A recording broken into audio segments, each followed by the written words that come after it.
quand on dit que notre secteur privé il est faible, mais il est faible depuis 2000, parce que chaque régime qui vient, il vient avec son secteur privé, fait travailler ces gens qui ne délivrent pas, et à la fin de la journée, on dit que le secteur privé n'est pas bon, ça n'est pas vrai.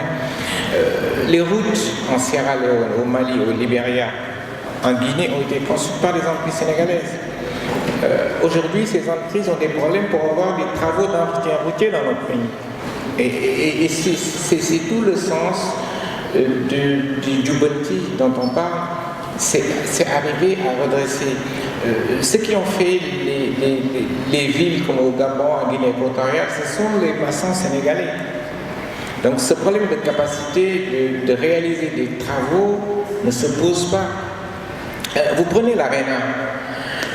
Ceux qui ont construit l'Arena, ce qu'ils ont acheté au Sénégal, c'est du ciment, sans plus. C'est du ciment, il n'y a aucune valeur ajoutée. Et je pense que maintenant, ce qu'il faut, c'est bien de parler ensemble. Je pense maintenant, il y a deux choses très importantes que ce secteur privé doit faire à la main. Je pense qu'il faut aller vers une cartographie des acteurs du secteur privé. Aujourd'hui, chacun lève son sac, se lève au matin, il est opérateur privé.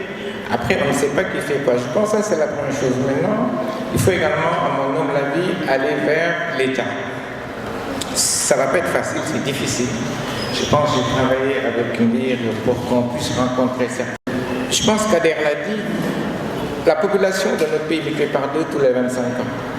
Et ce n'est pas Khayundawi qui va régler le problème du chômage des jeunes. Il faut vraiment ne pas connaître les dynamiques économiques pour le savoir. Donc je pense qu'il faut aller plus loin, qu'il faut approcher l'État, être surtout force de proposition pour arriver à trouver des solutions.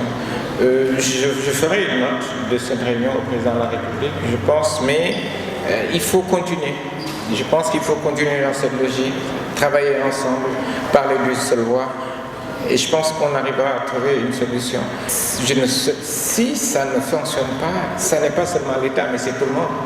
On est assis sur une bombe et il y a des attentes qui sont très très importantes. Et je pense qu'il faut qu'on aille dans cette logique. L'investissement direct étranger, c'est bien. Mais l'investissement direct étranger en impliquant le secteur privé national est encore beaucoup mieux. Parce que là, les gens vont créer de la valeur, on va faire du transfert de technologie et le savoir. Ce n'est pas seulement les travaux qui vont rester, c'est également le savoir-faire.